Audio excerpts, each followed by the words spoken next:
The one thing I'll say for video is at least I'm on time. So you see, when I was doing just the audio only podcast, I would always say, 8, and it would be like, CPT, caramel people time. That's me. I'm the caramel one. Um, and I gotta say that I have to quantify that because I'm sure I probably offended somebody just within the first 30 seconds. No surprise there. But I always would say I'm gonna start at 7, I'm gonna start at 8, but of course it was like 8:15, 8:30, 7:22. I I was always late. Video is kind of a different animal, and it's a different animal, I think, because, well, you see yourself doing this. It's not just, well, you're still ranting on the mic, but that's a whole nother matter. But anyway, welcome here to I guess I'm the artist formerly known as the Caramel Conservative. No, I'm still the Caramel Conservative, but no, going forward, like I told you guys, was in the works, was doing a lot of work on the side with everything going on. And now it's just the Ed Delgado Show. So we can talk about that later on. But we got a few different things I want to jump into today. But before I jump into any of the topics, give a description, I want to go over the rules of the show. Because I feel like in past podcasts, various iterations of what I have done, I haven't really laid down the rules as it should be. As a matter of fact, I may not have followed many of them myself. So without further ado, let us break down what those rules are. First and foremost, for the rules of the show, don't put anything in the chat room here that you wouldn't say to somebody's face in the real world. And what I mean by that is there's a lot of people that get real brave behind a keyboard and people just go popping off at the mouth. And you could tell these are the people who've never been in a fight in their entire lives. So I don't want to see any of that. I see any of that, I'm going to hit the brand hammer. And the reason why I want to do this here and make sure I lay down these rules is quite simply I want to advance the conversation. Now we can certainly be heated on a discussion, don't get me wrong, but this kind of leads me to point number 2. Don't be acting out of pocket. So what I mean is when I'm talking about acting out of pocket, people that just kind of consistently act the fool. Your internet trolls, your people that are unhinged. I don't want to see any of that. Like I said, you can have, let's use Robin Voss as an example. If you're a big person on the whole Toss Voss thing, great. Let's have that conversation. But if you get to the point where that's all you're talking about and it's unhinged, I ain't having it. You start talking about somebody's family, I ain't having that. That'll get you thrown out. And let's go to rule number 3 here. Cussing is allowed on this show, but I would really appreciate if we just keep it to hour number 2, if at all. I'm trying to scale it back myself so we can be more productive into the conversation. So just follow me here and do understand no matter what, I am the final arbiter of all rules. It is my show after all. So let's get into it, man. We got several different things I want to get into. And then, of course, if you want to be a part of the show here, just hit me up, send me a DM. We can get you on the live stream or feel free to give us a call here. And let's get that telephone number up here 920-376-9400. And that is the number to call if you want to be a part of the show. And if you happen to have the Secret Squirrel hotline, you know what to do. Bluetooth is hooked up. Give us a call. So don't mind me. I got a bit of a, I don't know if it's allergies or the wildfires or some mess like whatever. Topics here today. Got a few different things. This past weekend, Republican Party of Wisconsin had its state convention. I thought it was actually went off really well. There's definitely a lot to go over and unpack with that. So we want to talk about that. I want to talk about the strengths and the weaknesses of the county party system here in Wisconsin. And this is a direct correlation to the state convention. Um, there's a lot to be said on that. The abortion issue as a campaign issue. I've heard a lot of stuff from people on the left and on the right. It'd be very interesting. And then I want to wrap it up here with why liberal women desire conservative men. You guys might have already seen this story here, but it is entertaining. It's delicious. Liberal women. Yeah, every liberal woman wants a traditional man without being a traditional woman. But let's not start there. Let's start here with the well, before we do that, I don't know how long we're going to be doing this podcast. We may go 30, 45 minutes. We may go an hour and a half, 2 hours. It's going to depend on you. So, what do we got here? Who's hitting me up? All right. So, yep, let's get the chat up here, the chat overlay. We're going to put that right there. Oh, we got Christine up in the house here. What's going on? Good to see you here. Christine Klug here. So let me change caption. There we go. There we go. That's what I want. All right, perfect. So let's get into this here because we got a lot. So over the weekend in La Crosse, Wisconsin, we had the Republican Party of Wisconsin state convention that was held at the La Crosse Center. And I got to tell you, if you have never been to one of these events, I highly, highly encourage you guys to go. I know before in the past, there was a lot of garbage arguments that were brought about, like, only the party elite can go. And I think that's comical when I hear people saying that. I've gone. Does that make me the party elite? I mean, because if I am part of the party elite, right? Their standards are pretty low. I'm just keeping it 1,000% for you here. No, it's not the party elite. It's the people that are very well invested into this. They live, breathe, sleep, eat, drink politics. I know there are some people that don't attend this that are, but that's not a very large number. So I want to talk about some of the takeaways that I took personally from this convention. And one of the things that I want to go back to was, I think it was this past February. Here in Washera County, we had our Lincoln Day dinner. And there was this one lady who, I'll just say that, seeing as I know her personally, not a very pleasant person to begin with. Excuse me.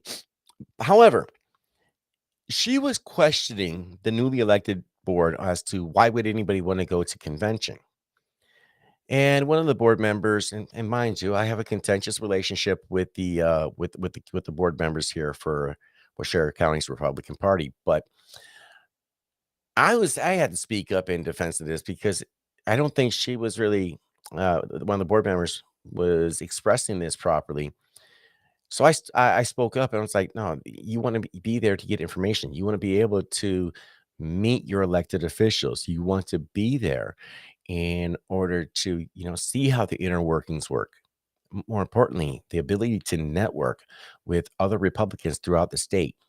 Now, I'll give you an example of that. This last year was just it was freaking lit. And not necessarily for the best of reasons. You had the whole no endorsement business, the whole Toss Voss resolutions. You had a lot of nonsense. However, this year was definitely a lot more tame. I would say there's probably about 600 people that were in attendance in its totality at its peak. But also, just watching everybody, mingle, as it were, networking with one another. I mean, there were business cards here. Let me see if I can find this here. Yeah. I mean, I got stuff from the 1848 Project, an article from Chris Kimball, and I will be having him on the show. I had the opportunity to meet, God, who do I have here? Heather Lynn, Bonnie Lee. There's a Shirley and Shirley podcast. Brandy Malley, he's the chairman from Dane County Republican Party. Brianna Arnold from Turning Point USA. I mean, the list goes on and on and on and on. The opportunity to talk to these folks, to see how you can get involved with various organizations, like, again, Turning Point Action. You had Americans for Prosperity. You had Convention of States that were out there. You had people from the Trump campaign that were there too. We'll get to them here soon enough. But the opportunity to network with these people, to talk to them, and to find out where your role is in the conservative movement, I think is so incredibly important. And one of the things and I got to give a big thank you, because that Friday night, I couldn't go anywhere. Like, I literally could not move 10 feet without somebody recognizing me, my voice, and said, hey man, like, you look kind of familiar. I know your name from somewhere. And I want to give a big thank you to all you guys, because so many of you guys came up to me and we got to talking story. And it was something to me that was very precious because you none of you people owe me any time or anything. And I really do appreciate that, because this is what we're trying to do here with this podcast is to get information out and give an opinion. I'm not a journalist. I'm not anybody who's, breaking news that way. What I am simply is an individual who's taking a look at the various stories that are out here, and I'm giving you my opinion. I'm giving you my analysis. And, if you agree with me, you agree with me. If you don't, you don't. And that's fine. Let's have the conversation. Let's have the conversation. And above all else, I want to advance the conservative movement because, as I've often said, am I registered as a Republican? Yes, indeed I am. However, am I really a Republican? No, no, I'm not. So, by the way, guys, before you even get there, and somebody's like, "He's a rhino," you're damn right I am, because I never said I was a Republican. I'm a conservative first and foremost. The Republican Party, though, happens to be the best vehicle to advance my values, my social norms, my mores, the way that I see the world moving forward. Don't get me wrong, the Libertarian Party is not too shabby either, but let's also be realistic too. You ain't seeing libertarians win on the state level here in Wisconsin, and you damn sure ain't seeing libertarians win on the national level. That being said, I think Brian Schimming gave a great speech there for his chairman speech, as well as kicking off the whole event. And then, of course, you had Congressman Derek Van Orden, who was the chair of the convention. I think they did a great job there. There were some contentious parts going on with that, but you know what? I'm not going to give that any attention tonight because I don't feel that it's worthy of it. Some people had some issues with some of the rules. I kind of felt like it was kind of shady because the opportunities were already provided. But you know what? That's neither here nor there because I don't feel like talking about that.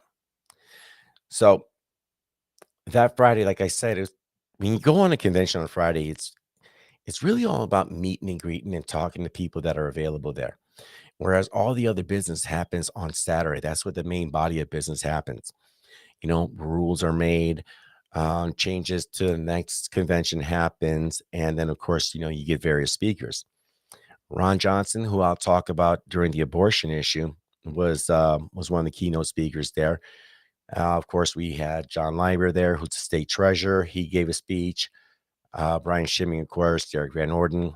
And then they had a couple panel discussions. I was actually very fascinated with some of those.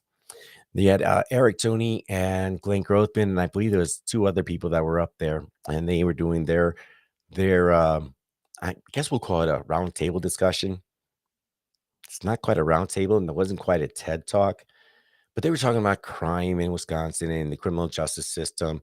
So they were talking about that in pretty good detail. But one of the fascinating discussions panels that they had up there, I really thought liked was when they had Speaker Robin Boss and the head of the Senate there, Devin LeMahieu. They were being interviewed by he's a former speaker, and I can't remember his name offhand, but not the last one, but the one prior to that. And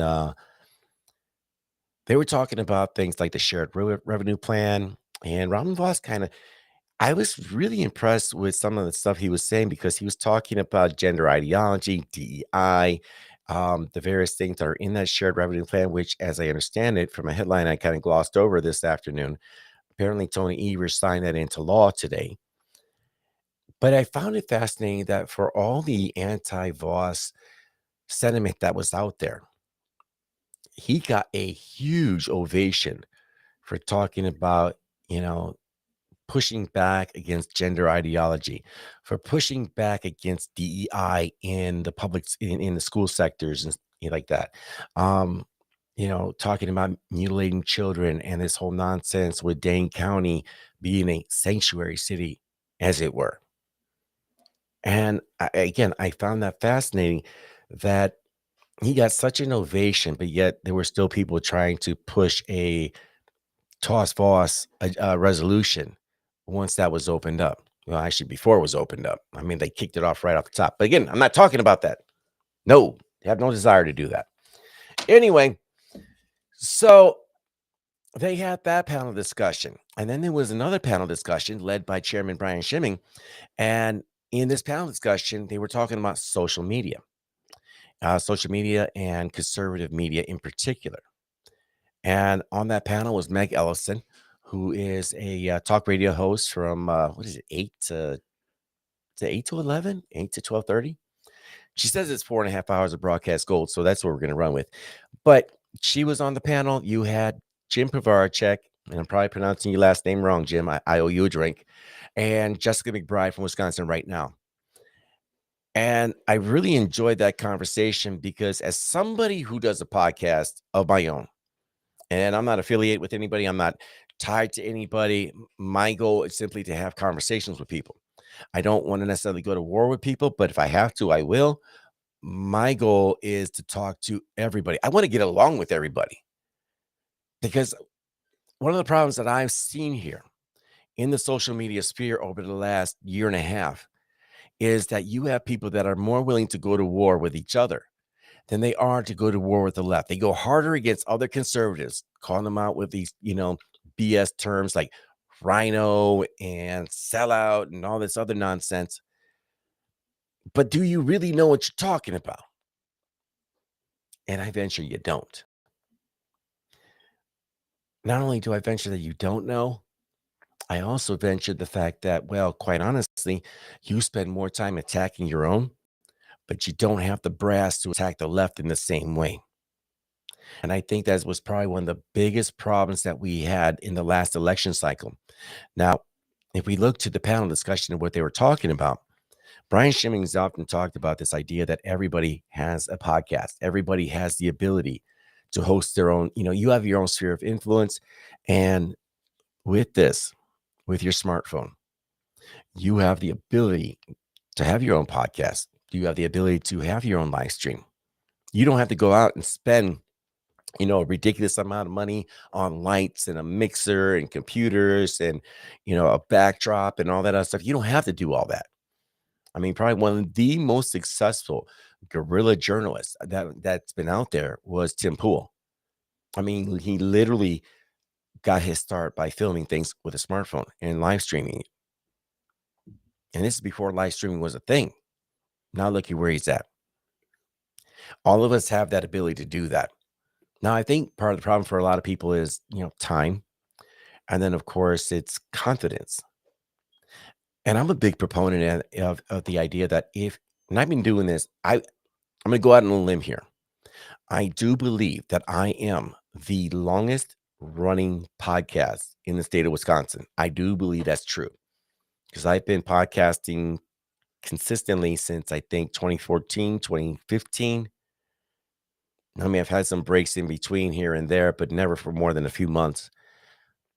So I do have some knowledge, some of the ins and outs. So if anybody's looking to start one up, pick my brain. I'm here to help, because really at the end of the day, we're not competition for one another.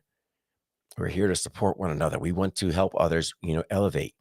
And that was probably one of the biggest takeaways that I had from that panel discussion right there is that all of us have that ability to do that. But in doing so, and I think Jessica McBride talked about this, I believe, yeah, it was her exactly, that as conservatives, knowing that they're going to be scrutinized extra heavy, that is incumbent upon them to make sure that they have all their sources correct. They got all their facts correct. And of course, if they have to retract something, then they retract it. Things do change, of course, over time. Well, not so much over time that they change, is that as time progresses, sometimes new facts come out that you may not have known about necessarily. So, and it was an interesting point too that Brian Shimming brought up was the fact that, well, out of the few thousand stories that they've written, they've never had to retract anything. That's called doing your due diligence. And that's something we can all strive to do, strive to be. So I found that to be, and I think I looked at it personally too, because again, this is also what I do as well. Now, there were some things that I found kind of interesting and lacking as it relates to the attendance of the convention here. And don't mind me, I'm drinking about 3 to 4 liters of water a day, so I got to just keep pounding this down here. But one of the things that I found fascinating was, okay, so in attendance, you had various groups and they were tabling there. So Wisconsin right now had a table. Americans for Prosperity, Turning Point Action, Convention of States, and there were several others that were out there, Frederick Douglass Society. And what I found to be a little striking here, as opposed to last year, was the lack of elected officials that were in attendance. Yes, you had individuals like Congressman Brian Stiles, Derek Van Orden, who was the chair. You had John Leiber there. You had who else? You had Mike Gallagher, I think Tom Tiffany was there. And you had several others, but Glenn Grothman, of course, was there. But I noticed there was a serious lack of overall state representatives and state senators that were there. And I'm very curious as to why that was. I don't know, maybe it's because it's an off election year, but I think for an elected official, especially on a state level, to not be in attendance at a state convention here in 2023, I think that shows a level of tone deafness. And I'm not saying it's to put anyone on blast, but considering the fact that if you're not seeing at this point in time that we are in full blown election mode, then you're missing something here because you need to get the motivation going. You need to keep it high. You need to have it consistent because coming in, what is it? The first presidential debate is going to be August in Milwaukee. I mean, do you wait till the last minute to get started or do you start, warming up and doing your stretching and the calisthenics to get you going for the race? I don't see any need, any reason why we need to sit here and wait until then for the primaries. I think we need to keep going. You need to build that war machine. And I think convention was a perfect opportunity to do it. However, I also don't see, again, I saw a lack of elected officials there. So it makes me wonder, is there a tone deafness here that fails to see the urgency of this? I don't know. I'd like to get an answer on that, though. I'd be fascinated to know what that is. Another thing I've noticed, too, here, I have two of these here. And this one goes back to back. Here's a story, and it's true. So Friday night after convention, I guess some people were walking around, and now mind you, we're in downtown La Crosse. Downtown La Crosse is absolutely beautiful. Now, the one ways kind of got me messed up, got lost for a moment. And as I got lost, I'm also marveling at the various bars, the restaurants. They had a few tattoo shops that were just gorgeous. And what amazed me, though, was after the convention, I left probably convention that night at, I don't know, about 10:30 or so. Went back to my hotel. And the next day, go back. I get there probably about 8:30. And I'm talking to one of the gentlemen from Americans for Prosperity, Jamariquan. And he was telling me, he's like, man, did you hear them gunshots last night? I'm like, nah, I'm like 3 miles away from here. I didn't hear nothing. Well, apparently, as I come to find out later that day, there was a pizzeria that was probably about a block and a half, 2 blocks from where we were at the convention that I got shot up. And I guess a couple people got hit, nobody fatal. They think it might have been gang violence or gang violence in La Crosse, okay, or something drug related. That kind of bugged me out. So that Saturday, we take a break for lunch.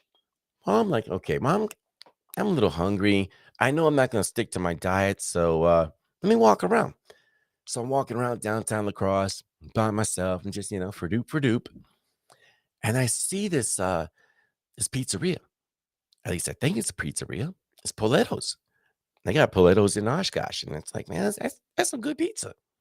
You can get it by the slice. But I noticed that the doors are boarded up and it has a sign on it that just says open.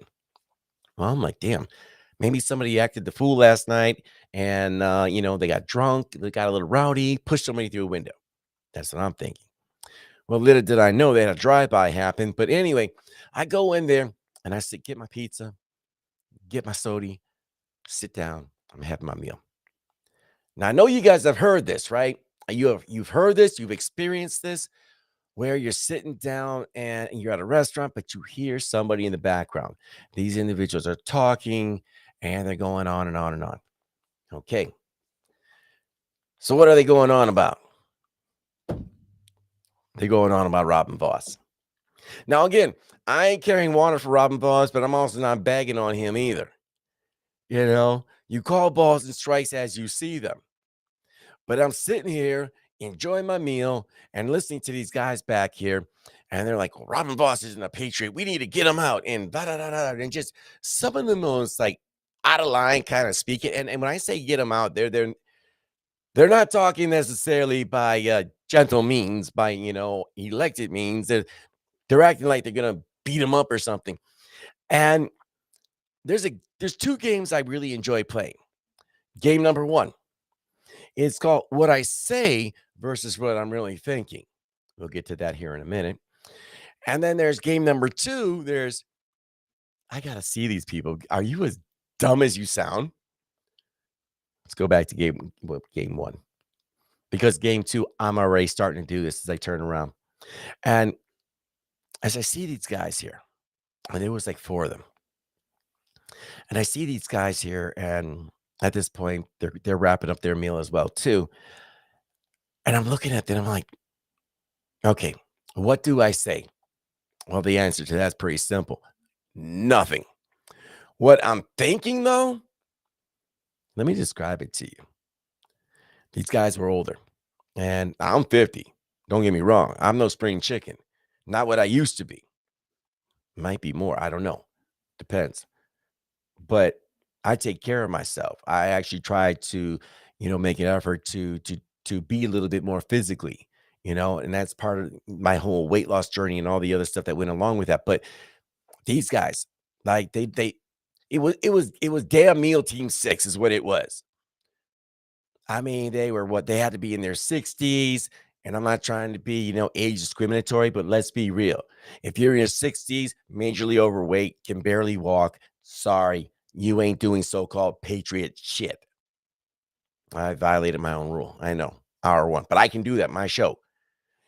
No, I mean, it's like they look like they could barely traverse a flight of stairs. They couldn't fight their way out of a wet paper bag.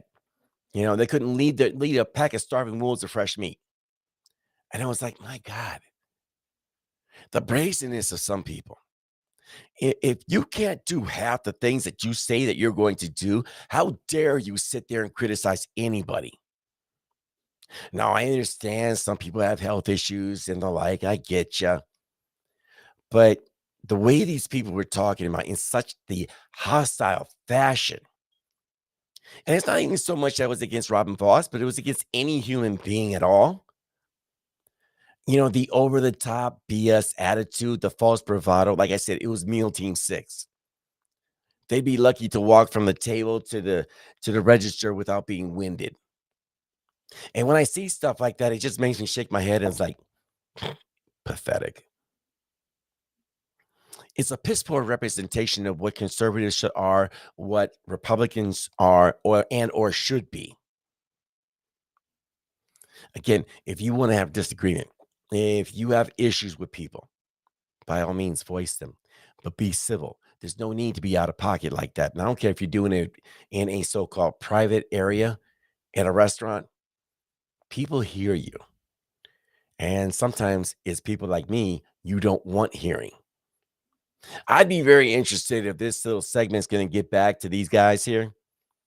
Not that I'm overly concerned. I can just imagine on the Telegram group, they're like, yeah, he's a rhino. Did you see him? He's a sellout. He's not a real patriot. Okay, there.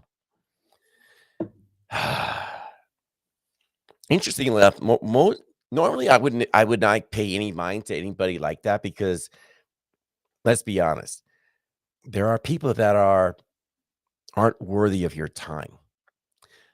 I only made this an issue because to me it entertained me because it was fallout from last year that still carries over to today and it entertains me. Again, game number 1 or game number 2. Do you look as stupid as you sound?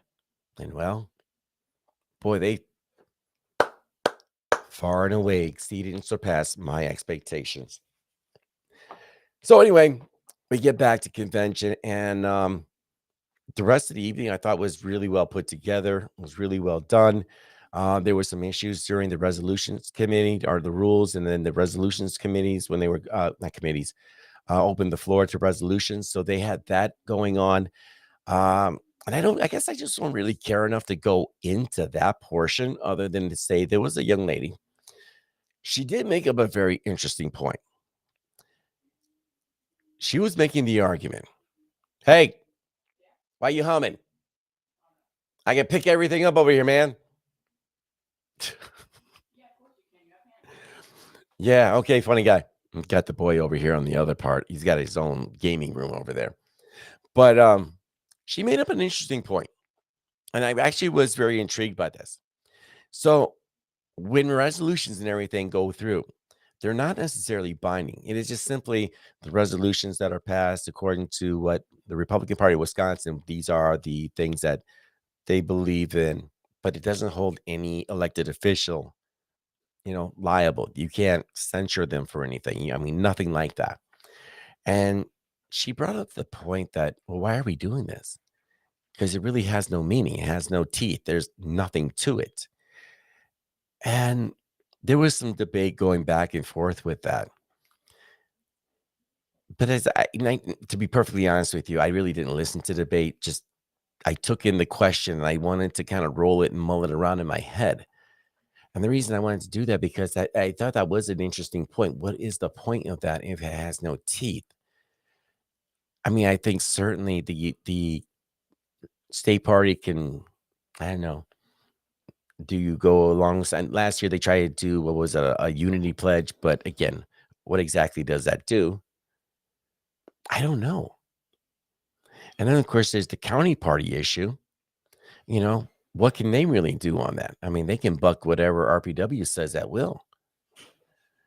And I want to get to that part here. I want to take a quick little break because got to make sure the voice is taken care of. But when I come back, I want to talk about the county party system and why I think there's an issue. And it was a conversation I had with a young lady that where we're talking about what is the problem with the county party system, what is the problem with RPW, and what could potentially be done to fix that. So give me a couple minutes. I shall be right back. Get the right graphic here.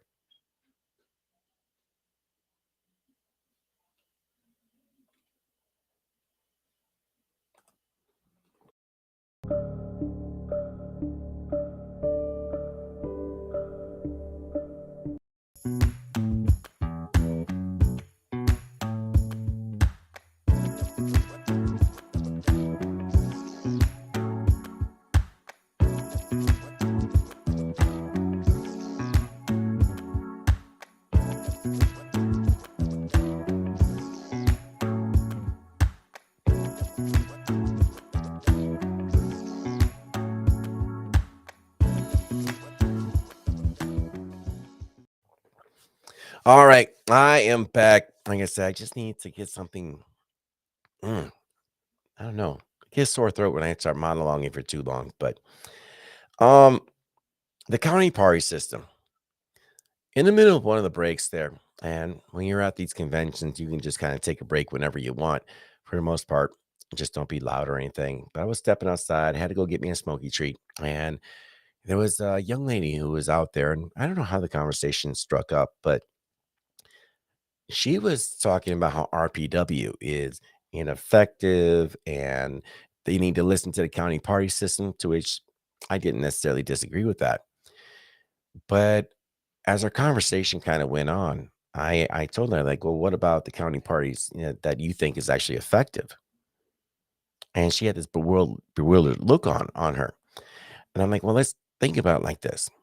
The county party system is weak. And I mean that as a whole. There are some county parties that are doing some banger work out there. I look at parties, county parties like, excuse me, St. Croix, they're putting in work. I look at what Wapaka's doing. Milwaukee County's putting in work. Dane County has been putting in work. But then you have a lot of the rural areas where the county party system is essentially a social club. That's all it is. They don't want new blood in there. They want to do things as they always have done them. And I understand the pushback to that simply can be, well, why don't you try joining your county party and trying to change from within? Newsflash, guys, I did try.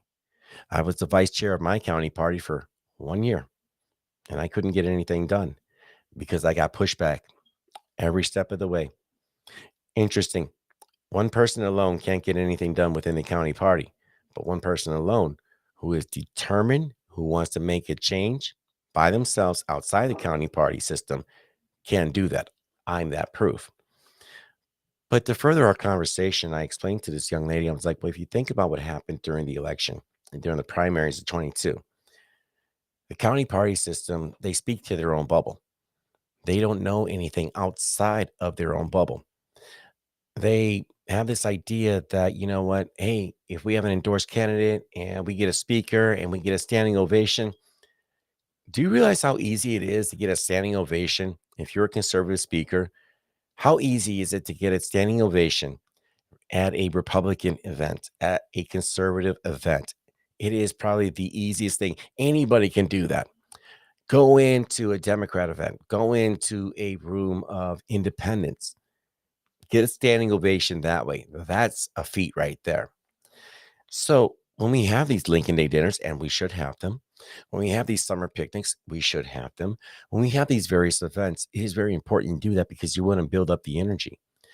The problem with building up the energy, though, when you go to these county events, is that here, there's a motivational speaker. His name's Gary Vaynerchuk, Gary V. And I highly, highly recommend that you guys check him out. He was talking to an audience one day. He goes, you know, I love giving these talks and I love, reaching out and talking to everybody here. But the problem is that 95% of you in the audience here will be here next year because you will have not learned anything. You wouldn't have picked anything up. You will not have implemented any of the things that were told to you.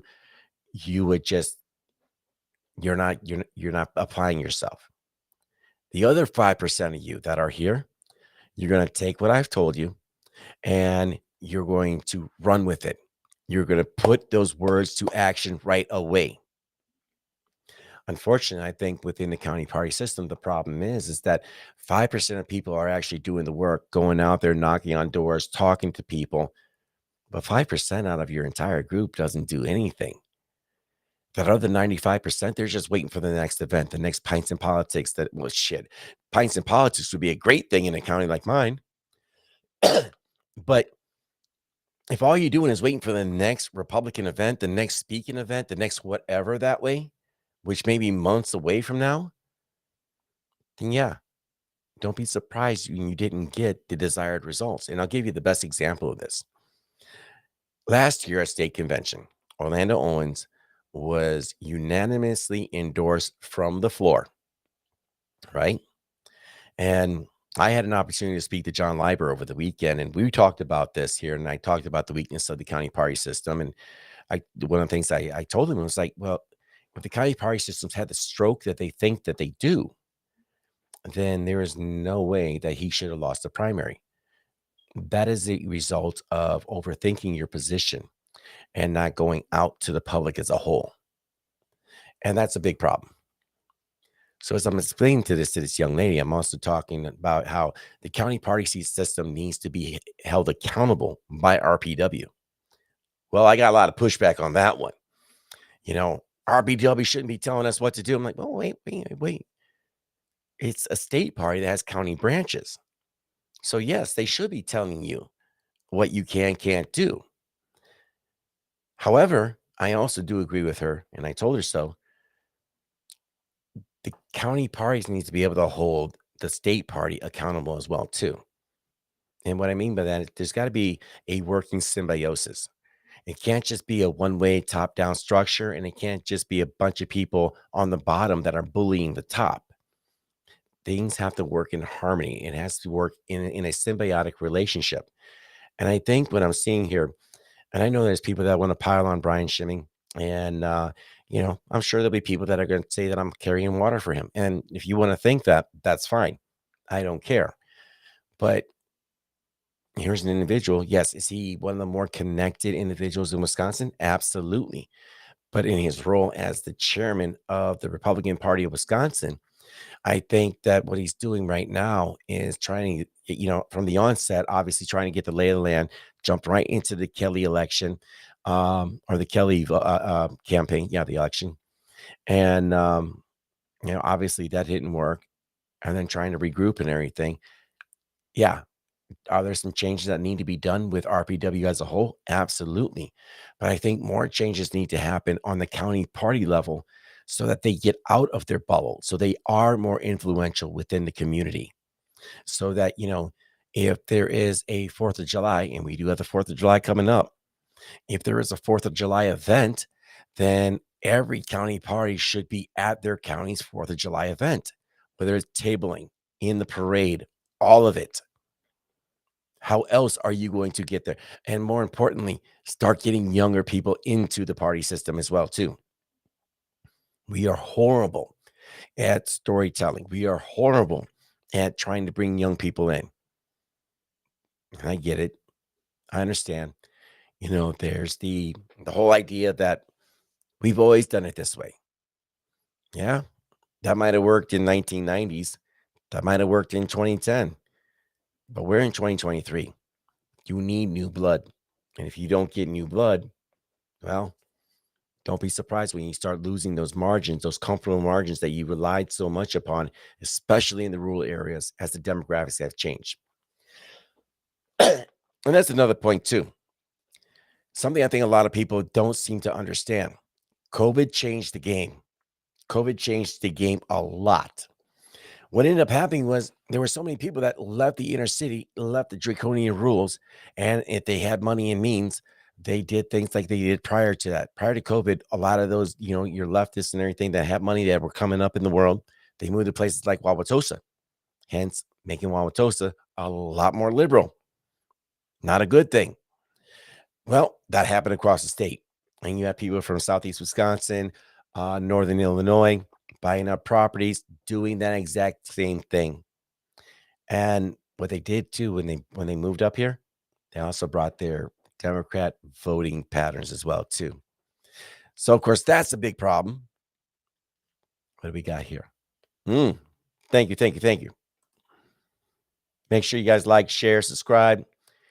I am on Twitter, Facebook, YouTube. We're broadcasting live right now, and of course I will be soon enough broadcasting on Instagram. And still trying to figure out the Rumble thing, but haven't quite done it yet. We'll get there. We'll get there.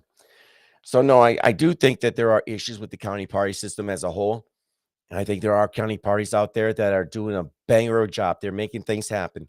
But whether it's a county party or a patriot group, I don't care what it is. Those groups do not have the stroke that they think they do, and they need to get more outreach, not just feed red meat to the base. Because if all you do is feed red meat to the base, you're doing it for you. You're doing it for you, your ego, the accolades. You need to reach out to the average, ordinary person, the person who's not politically initiated, the person who maybe they go to the board meetings, but well, that person's probably going to be politically initiated. But you need to reach out to the person at the bar, at your social club, at your club, whatever it is. If you're, into guns and rifles, you need to start talking to those people. If you're RC car racing, you need to be talking to those people. Classic cars, talk to those people. What up, homie? Love you, boy. All right, don't trip up the stairs there, Joe Biden. God save the queen. God save the queen. I was just messing with my son. I go, don't trip up the stairs. He goes, I'm not an Air Force One. Good point, son. Good point. All right. What do we got here? What's next on the agenda? This goes hand in hand with everything from convention too. So Senator Ron Johnson made a very interesting point, and I remember he was in Manawa, Wisconsin, and this was last year in September. They had their rally for freedom, and they do it annually. So if you ever have a chance to go to that event, it's a great event. They do a really good job putting it together, and just awesome. So during that time, I remember he was talking about the abortion issue. And this is right around the time the Dobbs decision had gone down. And one of the things he says, maybe it just needs to be a referendum and goes to the people. Now, you know what? That was actually pretty smart, maneuver on his part. However, he kind of went down that same line here at convention over the weekend, but I didn't necessarily care for how he was talking about it. And what I mean was that he framed it in a way where he thinks there should be a referendum and you have 10 different choices, 0 to 1, 1 to 2, so on and so forth, and just see where the people of Wisconsin are on this issue. However, I see a lot of people trying to want to take this off the table, and that's one way of doing it. However, I think the problem there was that when Ron Johnson was saying we have to weigh out the woman's right versus the baby's right, and where does that meet in between? Now, I'm not an anti abortion absolutist. I understand that the genie's out of the bottle and it's not coming back in. That's just not happening. It's like saying, let's get rid of all nuclear weapons. Well, that's great to wish that, but that ain't happening. If ifs and nuts were wishes and buts, we'd all have a Merry Christmas, right? But if you haven't seen the Slam and Salmon, you'd understand that reference. But you got one group that says, you know what, abortion on demand up to 9 months and maybe beyond. You have the other group that says, you know what, no abortions, no exceptions, no nothing. And you got the rest of America, it's like 3% here, 3% here. And then you got 94% of America is like, how about safe, legal, and rare? Like exceptions, you know? Uh, to me, that's kind of really where the whole of America is. They're not the extreme, left that want to just have it whenever you want and use it as contraceptive.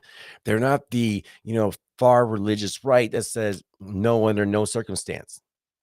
No, they're the people that says, you know what, if a woman gets raped and, you know, she gets impregnated, well, you know what, there are some women that are strong enough to be able to deal with that and have that kid and love that child and raise it. Wonderful. But then there's some women that would be tormented by that very idea, you know. Then of course you have the issues of, incest. That's an issue. And then of course, in the extremely rare, extremely where the mother's life is in peril. This is when you're actually talking about an issue where oftentimes you can just get the baby out. It doesn't necessarily have to be aborted, especially when you're dealing with issues like preeclampsia. So I didn't care for the verbiage that Senator Johnson used on that because it implied that from the onset that a woman had a right with regards to that fetus in there, that baby. And I think at that point, that right stops because you knew the game going forward. You knew when you were hooking up with whoever it is that you were hooking up with, when you were hooking up with Chad over there, you knew that if you're going to go around raw dogging it, there's always a possibility somebody's going to get knocked up. Just the same, when you're raw dogging it, there's a possibility somebody's going to get an STD. Now, all of a sudden, you're shocked. Come on now. Now, it is an issue. I think that if you want to take it off the table, certainly take it to a referendum. But don't be surprised when the majority of the state says, you know what, abortion in some degree, or just all out. Those are the possibilities when you do that. But I had a conversation with somebody at convention, and I told him, it's like, well, hell, let's just go to an extreme. I go, you're not going to like my extreme, but I want to go to this. Let me just throw this at you here. You want to take the abortion issue off the table permanently and for good and still win long term? Here's how you do it. You don't fight for the abortion issue at all. And I know it's a terrible thing to say because it's like, well, then that means babies are going to die. Yep, indeed there will. That's, yeah, their parents will have unsubscribed them to life. That is true. But conservatives won't be terminating their own children. Conservatives won't be advocating for abortion. As a matter of fact, they can still have their, pregnancy centers and offer help to those that don't want to.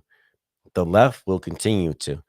And by default, you give it a good 10, 20 years, the future becomes more conservative that way. And yeah, they're going off killing their own. And it's going to sound terrible when you say it like that. And of course, there's always the idea, well, the left is always trying to indoctrinate, the kids at school that are there, the kids that make it. And you know what? That's true. And they may get some, but they're not going to get them all.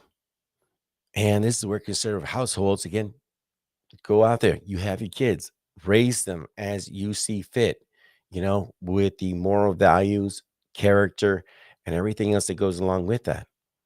That's what you do.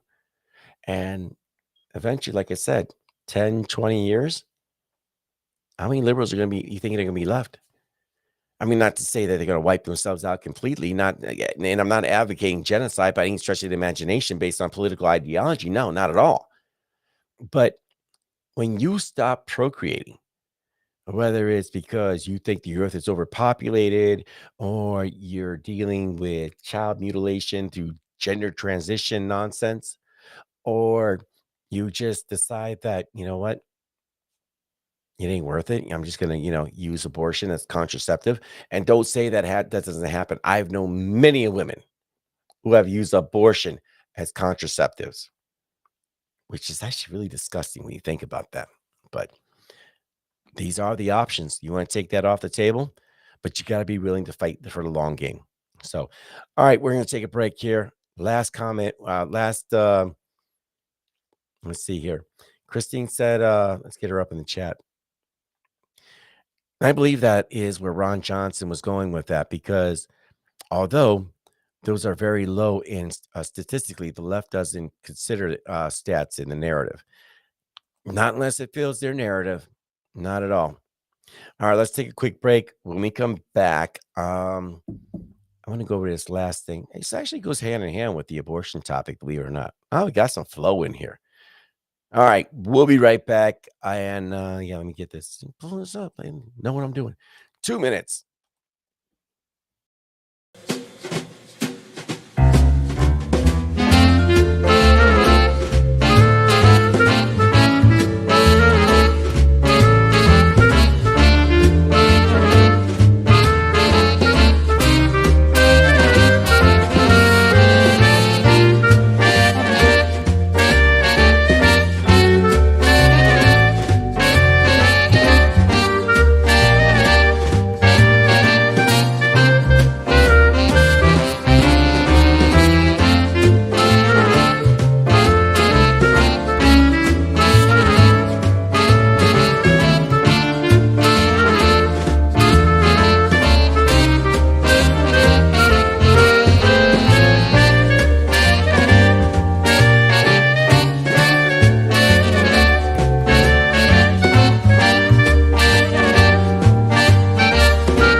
Stay hydrated, my friends. Stay hydrated. Well, I tell you, it is, if you ever do something like this, have a podcast, whatever, or you're just out of something for a minute, it is a little rough getting back into the swing of things. Um, Normally, I could do a monologue for 3 hours, nice and easy, not a problem. But, over the past couple of weeks, trying to get back into the flow of things. So we're going for it with it. Just got to do it. I want to do real quick here before I get into the final topic of tonight's show. I want to talk about this here. Can we take me off of there? No, we can't. Ah, well, you're seeing the image right up there. Um, Obviously, last week we did our show there about Paris. Paris passed away last week on Tuesday, and he has his celebration of life. It's going to be tomorrow, and it's going to be from 3 to 7 at the Greek Orthodox Church Cultural Center, Grand Hall, 9400 West Congress Street. And that's going to be in, I think it's either Milwaukee or Wauwatosa. So if you guys can make it, I definitely encourage you guys to make it. There's also a Give, Send, Go that's out there. And that's funds that's going to be there to help, with his funeral costs and also for his family.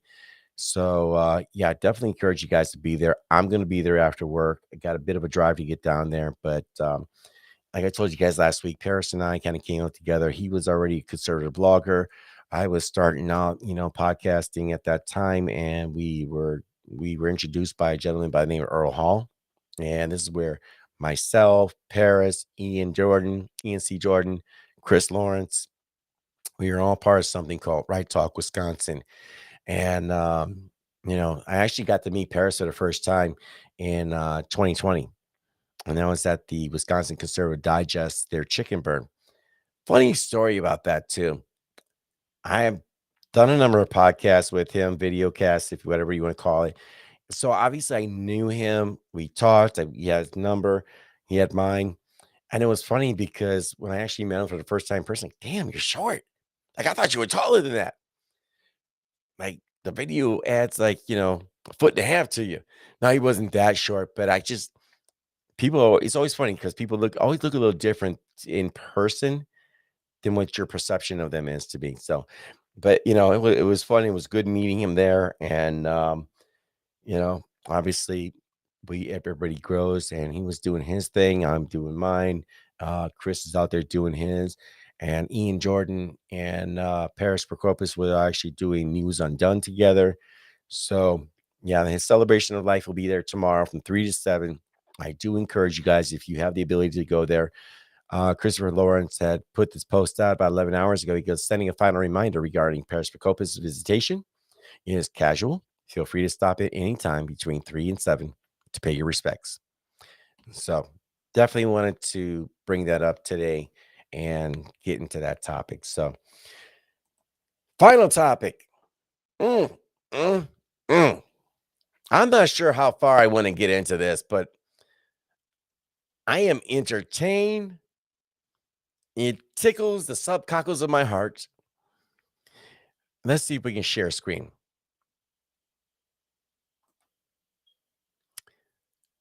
Come on. There we go. Yes, sir. There it is. There it is. Show me what you got. Come on. Beautiful. Absolutely beautiful. I love this. Let's see. Can I move this? I can't move that over there. All right. Anyway. Yeah, Fox News reported on this last week, and I was going to get into this topic a little last week, but got busy. Yeah, apparently there was a liberal woman on TikTok, and she went viral for saying it's hard to find masculine men who are not conservative. Ah, you cannot make this up. Like, seriously, you can't make this up. And let me tell you why you can't make this up. You have women as a whole, especially the ones on the left, right? And these are women that they want to be, they claim they want equality, but in truth, they want superiority. They don't want a guy who's going to tell them anything. They don't want, they want a guy that makes more money, but doesn't put rules on them. They want a guy who's, tall and good looking, but it's okay for them to be, let themselves go. They want a traditional man, but they're not willing to be traditional women. These are women that, and hey, if you're going to be the freak of the week, that by all means, God bless you, do your thing. However, don't be mad when there's a dude out there who's not cool with your body count being in 3 figures. You know what I mean? I get it. People do things, and that's fine. But when you get my point. Let's get into the article here. So she says most of the men I've dated who do not have the more natural provider masculinity about them are normally conservative, the user lamented. What the hell is natural provider masculinity? Are you looking for sensitive masculinity? Hmm. And we'll talk about that here in a minute. However, a self proclaimed liberal woman went viral on TikTok in recent days for posting a video complaining about not being able to find a masculine man who is not conservative. So let's ask this question: why are liberal men not masculine? They're violent. Don't get me wrong. A lot of your liberal men are violent.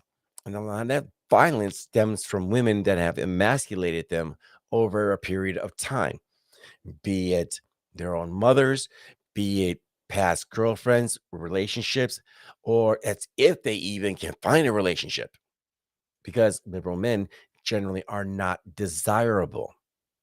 When you look at what a conservative man is, it is a man who has the ability of extreme violence, but chooses not to do that unless backed into a corner. It is a man who's willing to put in the work, the time, the hours to better themselves. So that way they can better their work and better their family by extension. A conservative man may or may not be, a religious man, but he believes in something more than himself. He is not the end all be all of the world. You know, the day doesn't start and stop with him. A conservative man says, you know what? I'm going to wake up every day and I'm going to look at this as an opportunity to become better than who I was yesterday. Whereas a liberal man, well, they're just trying to get some snoo from this liberal woman who, well, it's another story. Anyway, we continue. TikTok user Miss Petch posted the video last week, which has since received hundreds of thousands of views. In the clip, she shared her dating struggles with her followers, namely the hard time she has finding a masculine man who matches her progressive views. You mean regressive? She opened the video talking about one of the saddest realizations she's ever had, which she claimed was as a liberal woman. It's really hard to find a man who is willing to play the more traditional masculine role in a relationship in today's day and age who is not conservative. She continued explaining how she is looking for a man who wants to pay for the first date, who wants to open your door, and who has that want and desire to take care of you and to provide, but can't find one who is not a conservative. These next parts get real good. As she spoke, text appeared at the top of the video revealing some of the scathing critiques of the men she's been running into. She wrote, all these men out here wanting to split the bill on a first date. What? Okay. Before we get there, I mean, let's go back here. All right. So you want a man, right, who's going to pay on the first date, who wants to open the door for you, who wants to be there to take care and desire and be there for you and provide. Okay. If you want all that from a man, shouldn't you be worthy of getting that from a man? If it's the first date and like you're getting to know each other, it only makes sense to split the bill unless the guy says, I got it like that. Not a big deal. That shouldn't be an issue. No. But instead, they're looking at this from a financial perspective. I need a guy who does all this, but I'm not going to be a traditional woman. I'm not going to be submissive to my man. And when I say submissive, I don't mean you're not willing to argue a point. I don't mean that, you need to bow down and kiss his ass. Not at all. What I mean simply is that the man being the head of the household, you're acquiescing to that. My wife actually likes to bring up this phrase quite a bit. You may be the head of the house, but on the neck, and where the neck goes, the head follows. She's not completely wrong about that either. The video here, as the video continues, Miss Petch here stressed that as a liberal woman, she definitely wants her independence to be acknowledged and not to be confined or conformed to the traditional female homemaker, childbearing role. Again, she reiterated she wanted someone who was a natural provider, who wasn't conservative. And there, ladies and gentlemen, boys and girls, children of all ages from 8 to 80, sick, lame, and lazy, there you have it. Let's read it again for those of you in the back room.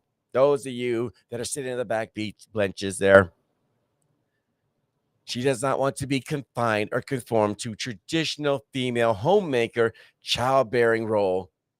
Again, she reiterated she wanted someone who was a natural provider, who wasn't a conservative. But conservatism is the default. Liberalism is what happens when a society gets so good that it protects the weak that should have been culled off. If you go back 200-300 years, hell, you go back, 10,000-20,000 years ago, liberal men, those are the dudes who would have fell out of the pack and gotten eaten by a saber-toothed tiger. Just stating facts. Just stating facts. She continues, and most of the men I've dated who do have the more natural provider masculinity about them are normally conservative. But it's what you want. It's called the cost of doing business, baby.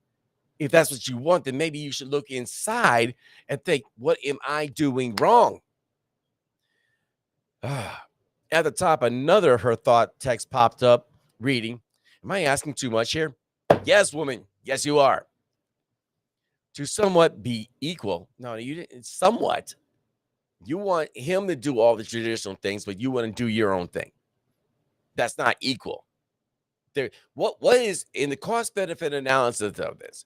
What would, for this woman, what does a man gain out of being in a relationship with this woman?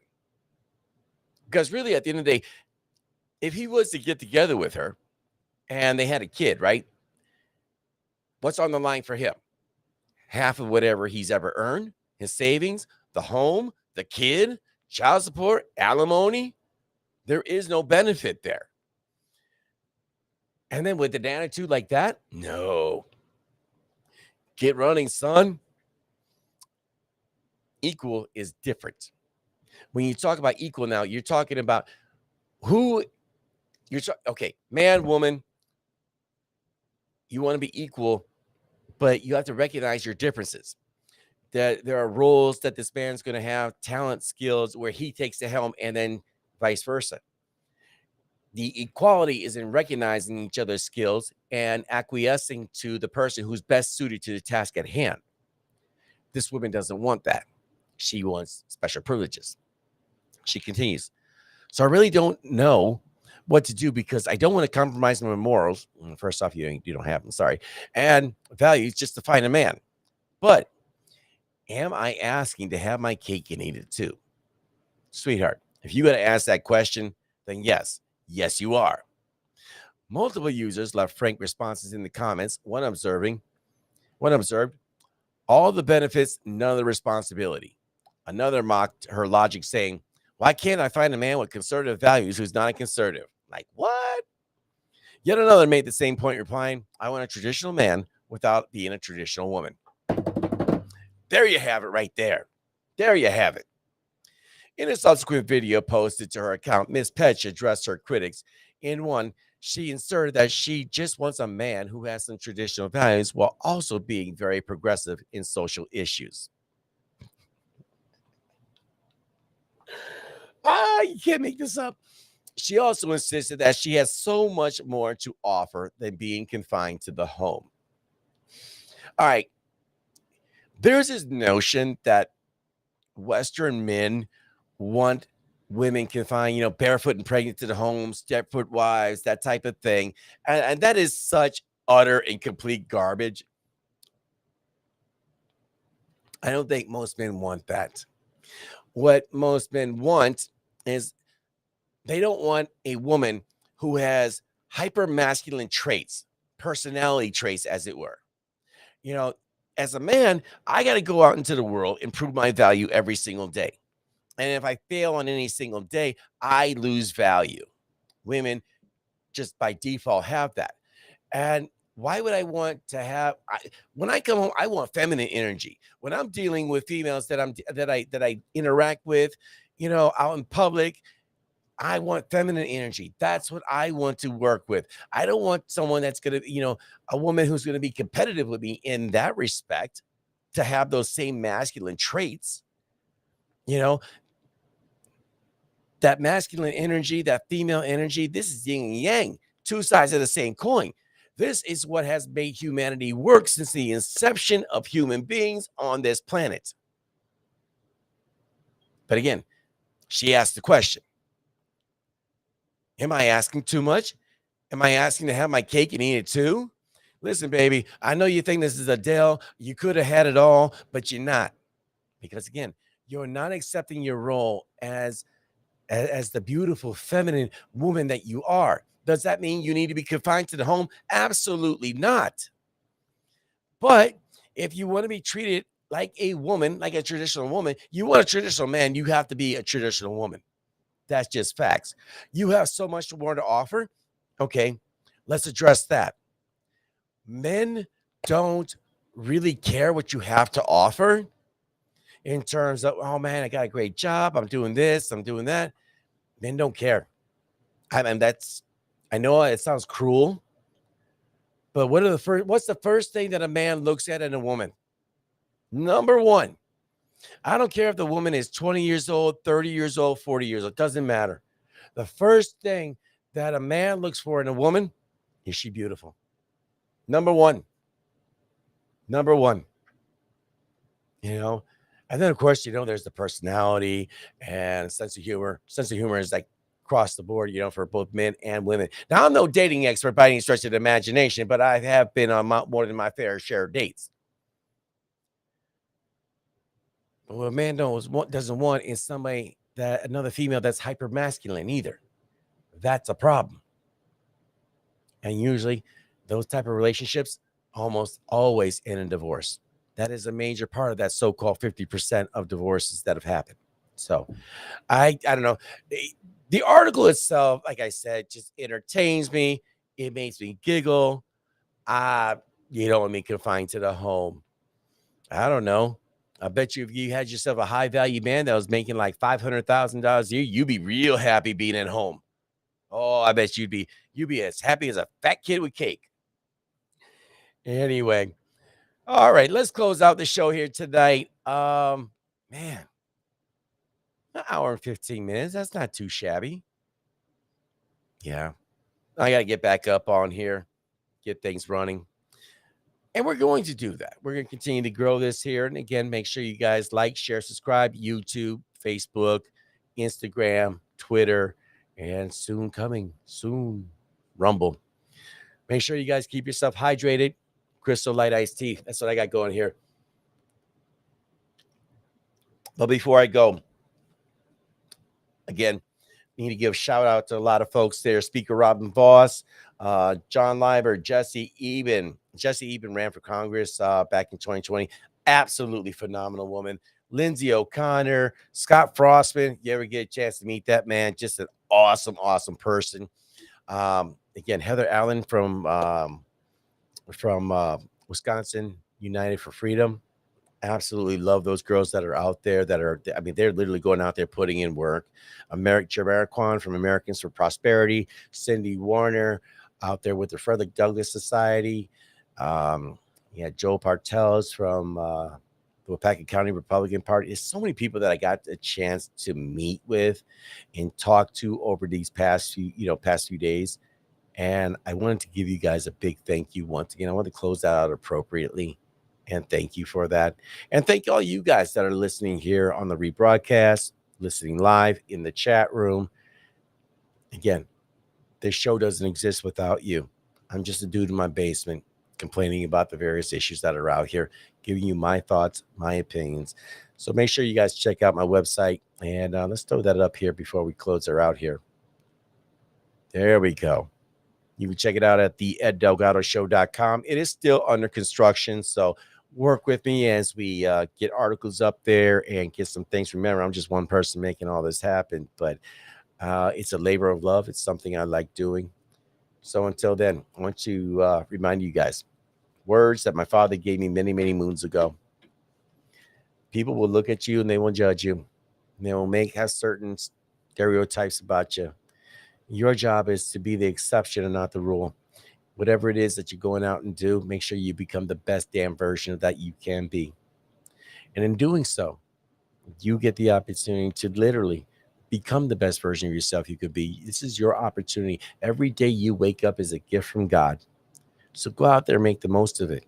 Wake up, fix your bed. That's success number one. Brush your teeth, get your stuff together, walk out in public with pride and with strength and with character, and try to make tomorrow a better day than today was. That's your goal. Every day should be an opportunity just to be better than what it was yesterday.